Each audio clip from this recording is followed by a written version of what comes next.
በስመ አብ ወወልድ ወመንፈስ ቅዱስ አሐዱ አምላክ አሜን።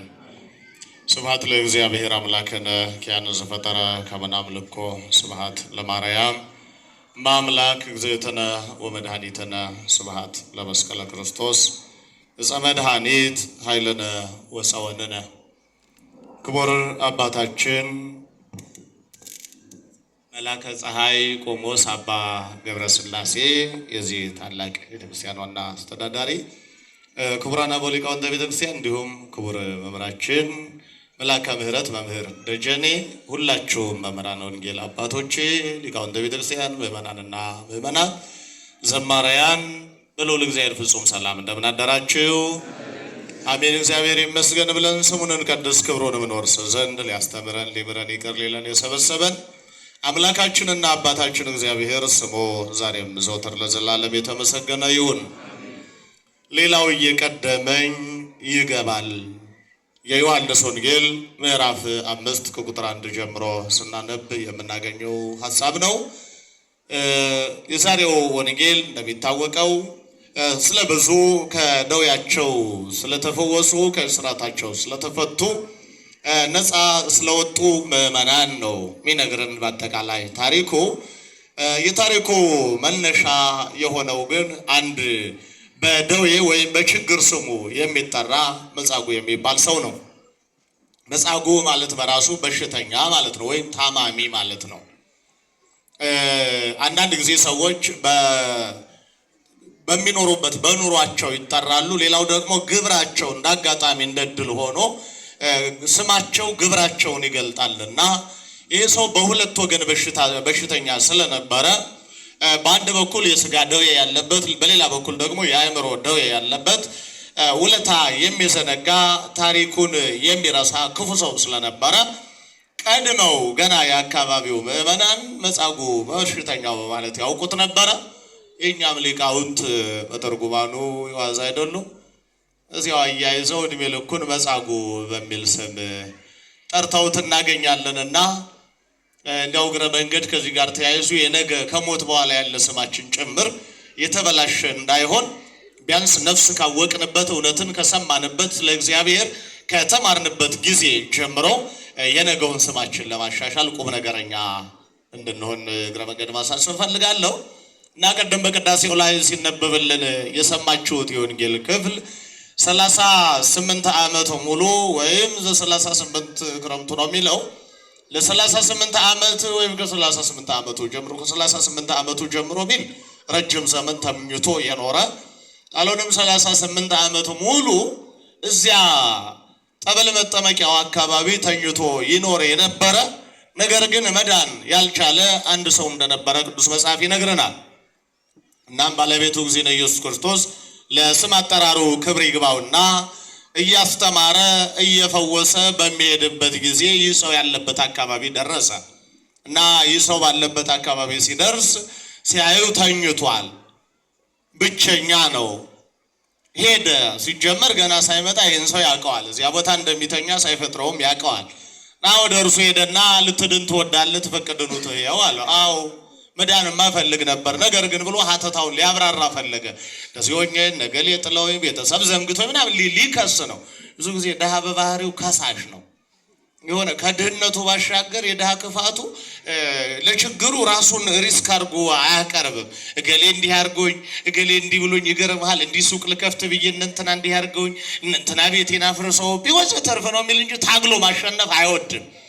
የሆነ በር እንኳን ቢዘጋበት ባጥር ዘሎ ቀኑን ማሻሻል አይወድም። በቃ ተኝቶ ማማረር ማለቃቀስ ነው የሚወድና ይሄ ሰው ፍጹም የአእምሮም ጭምር ድሃ ስለነበረ ጭራሽ እዚያ መተኛቱ ሳያንሰው ያን ያህል ዘመን መጋደም ሳያንሰው ክስ ጀመረ።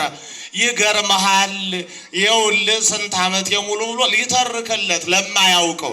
አንዳንዴ ለቃባሪ ማርዳት የሚባል ነገር አጋጥሟቸው አያውቅም? ሳይሾሙ አጠገባችን እያሉ ለሚያውቁን ሰዎች ከተሾሙ በኋላ እንዲሆኝ ተገፍቼ ያውቁናል እኮ አብረን እያለን ስንፍናችን። ስለዚህ የገፋን ስንፍናችን ነው፣ ወይ ደግሞ ጠዋ የህሊና ክፎች ከሆንን ክፋታችን ነው የገፋን። ያንን ግን ልናብራራላቸው እንፈልጋለን። እንግዲህ ይህ ሰው 38 ዓመት ሙሉ እዚያ መጠመቂያ ጫፉ ላይ ተኝቶ 5 ደረጃዎች አሏት ነው የሚል። እንዲያው በማርያም 30ውን ዘመን ሙሉ ተንከባሉ 5 ደረጃ መውረድ ያቅተዋል? እጅም እግርም ባይኖረው የሰው ልጅ ፈራጅ ናት በሉኝ። ግን ደውስ ማለት በዚህ በተጎዳበት ፓርት እሱን እንተውና የአእምሮውን መጎዳት እችላለሁ ብሎ አለማሰቡን እግዚአብሔርን መርሳቱን ተስፋ አልባ መሆኑን ነው የምናየው። ብዙ ጊዜ 38 ዓመት ሙሉ ደክሞ ወድቆ ይገርማቸዋል ሰው አጥቶ የሚለውን ነው የምንባባል። ራሱ ግን ለራሱ ሰው መሆን ይችላል። የኢትዮጵያ ሕዝብ የዚህ ሰውዬ ጋር ብዙ ነገራችን ይመሳሰላል። ከችግር የምንላቀቅበት ብዙ መንገድ አለ። ጸሎት አለ፣ ሽመል አለ፣ ብዙ ነገር። ግን ሁሉንም ትተነውኛ የሽመሉም የጸበሉም ከነገር የዘለለ ወንድምን ከማጥፋት የዘለለ እንደው ከችግር ለመላቀቅ ከደዌ ለመላቀቅ ከተለያየ ነገር ለመላቀቅ ብዙ አማራጮች እያሉ የትኛውንም ሳንጠቀም ቁጭ ብለን ግን የመጣ መሪ ስንረግም የመጣ አባት ስንረግም ነው እድሜያችን የሚያልቀው። አይታችሁ ከሆነ እንደ ቤተክርስቲያንም እንዲሰብሰብ ስንል ለፍተው ወጥተው ወርደው ሌሊት በማህሌቱ በሰዓታቱ ቀን በቅዳሴው ከዚያ በሰርክ በምህላው የሚያገለግሉ አባቶቻችንን ስንረግም ስናወግዝ፣ ወደ ሀገሪቱም ስንሄድ እንደዛው ባለች አቅማቸው ዋሽተውም እውነት ሰርተውም ገለውም ተገርፈውም እንደምንም ታግለው ወንበር የያዙ ሰዎች እነሱን ስንረግም እንደነሱ እስቲ በዚያ በኩል በሄዱበት አቋራጭ እንጠቀም። እነሱ የሄዱበትን መንገድ ካወቅነው ያንን ተጠቅሞ እዚያ ሰፈር መድረስ እንጂ ቁጭ ብሎ ማማረር፣ ቁጭ ብሎ ማደም፣ ቁጭ ብሎ መድከም ይሄ ትልቁ ኃጢአት ነው። መሞከር ሞክረን ሲያቅተን ከዚያ በኋላ አንተ እግዚአብሔር ቆይ ምን አስበህ ነው ግን እኔ እየደከምኩ ነው ለምንድን ነው ዝም ያልከኝ? የኔ ቀን አይደለም ዛሬ የምባረክበት ጊዜ አይደለም ወይስ ችግር አለ ብለን መጠየቅ። ያንንም ከራሱ ጋር ምክንያቱም ላይመግብ አላመጣን፣ ውጤታማ ላያደርግ አላመጣን። ሊያበላሽ አምጥቶን ከሆነ ምናልባት ብለን እንኳን ካሰብን እሱን ራሱን ቆይ ለምንድን ነው ምን ብለን ነው የፈጠርከኝ?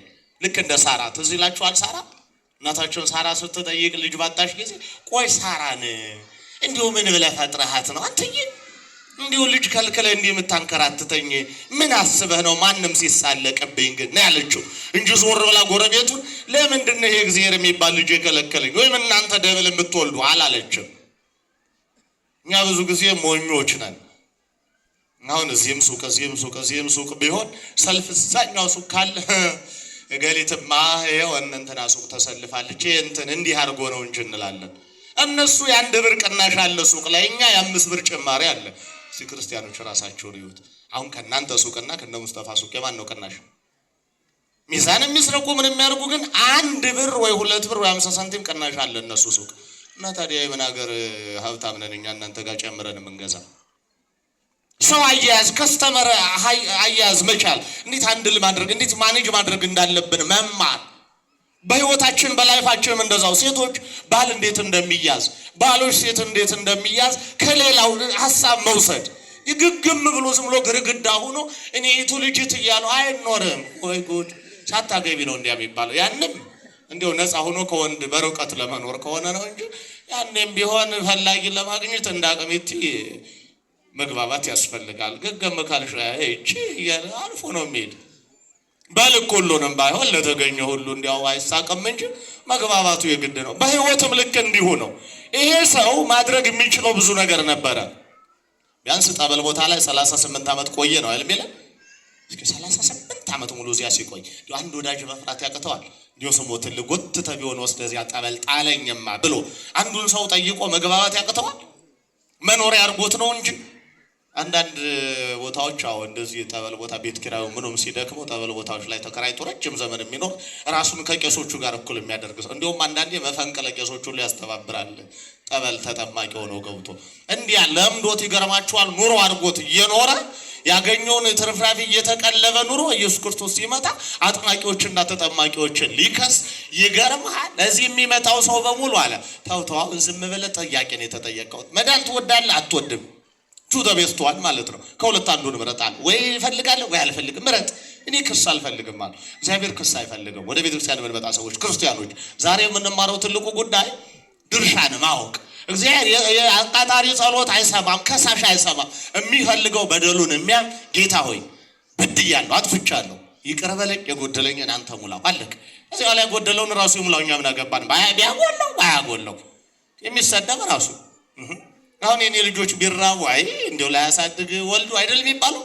ታዲያ ክርስቲያኖች ብንራብ እንዴውችም የማርያም እንዴው እነዚህን እንኳን መርዳት አቀቷት ብትባል ራሷ እኛ ምን አገባን?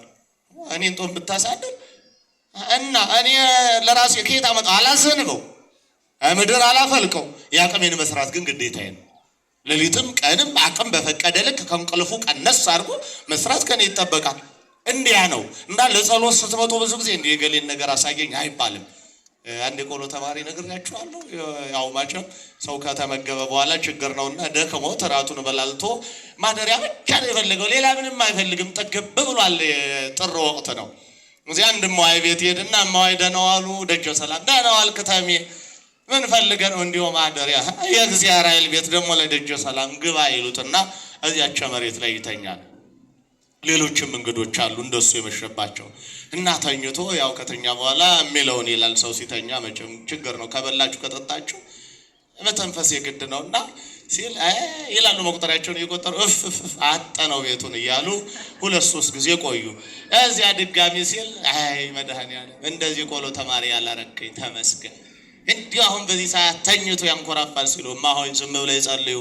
ያቃጣሪ ጸሎት መድኃኒዓለም አይሰማም አላቸው። ምክንያቱም በመቁጠሪያ እስቲ ማን ይሙት ባላንጦት ነገር እግዚኦ ማረነ በማለት ፋንታ እያንቀጫቀጩ መቁጠሪያቸውን ስለሱ መተንፈስ አለመተንፈስ ምን አገባቸው?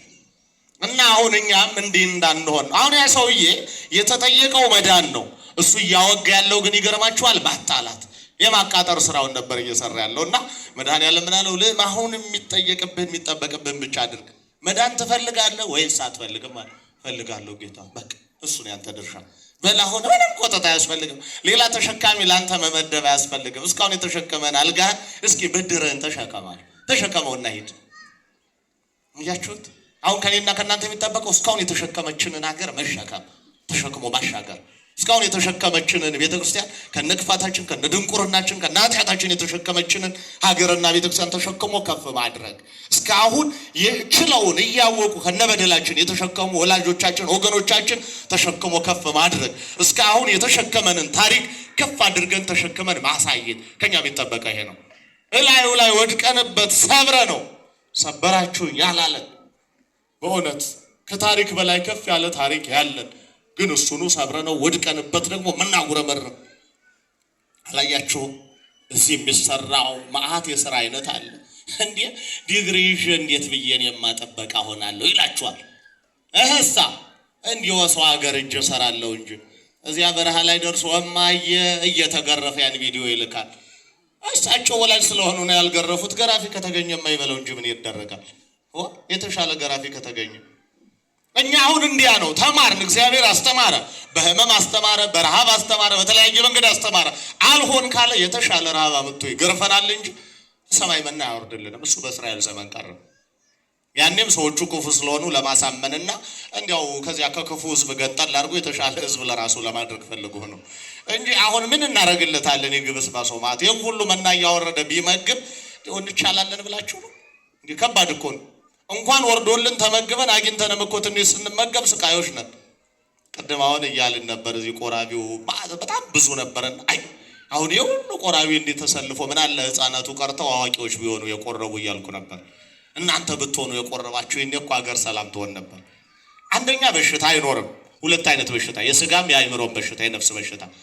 ክፋት አይኖርም፣ አመጽ አይኖርም፣ ዘረኝነት አይኖርም፣ ሽንገላ አይኖርም፣ ስርቆት አይኖርም። አምነን ብንቆርብ አምነን ብናቆርብ እኔና እናንተ እኮ እዚህ ግቢ ያለን ብቻ እኮ የእውነት ንስሐ ገብተን ምህላ ብናደርስ ለዓለም እንተርፋለን።